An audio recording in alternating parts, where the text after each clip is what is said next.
6 భార్యలు 10,000 మంది పిల్లలు. ఎవరికో తెలుసా? పాత రోజుల్లో రాజుకు బహుభార్యలు ఉండేవారు. సంతానం కూడా అధికంగానే ఉండేది. కానీ ఒక ముసలి 6 భార్యలకు 10,000 మంది పిల్లలు ఉన్నారట. ఇంతకీ ఈ ముసలి రాజుకేమో 124 సంవత్సరాల వయసు.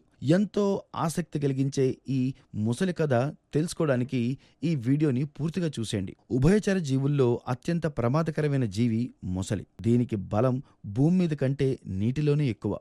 ఏనుగుని సైతం చాలా ఈజీగా బంధిస్తుంది. అలాంటి ముసలిలో ప్రపంచంలోనే అతిపెద్ద ముసలి పేరుగాంచిన ముసలి హెన్రీ. డిసెంబర్ 16, 1900 సంవత్సరంలో బొటాన్స్వాలోని ఒవాంగావో డెల్టాలో జన్మించిన హెన్రీ బరువు 700 కిలోలు, పొడవు 16 అడుగులు. ప్రపంచంలోని అత్యంత పురాతనమైన ముసలిగా పేరుగాంచిన హెన్రీ 6 భార్యలు, 10,000 మంది కంటే ఎక్కువ సంతానం కలిగి ఉంది. హెన్రీ ఒకేసారి చాలామంది ప్రాణాలు బలిగొన్న నరమాంస భక్షకురాలు. హెన్రీ భూమిపై సంపాదించిన అత్యంత పురాతనమైన ముసలి అనే బిరుదు పొందింది. ఇలాంటి మరిన్ని ఆసక్తికరమైన విషయాలు ఇంకో వీడియోలో చూద్దాం.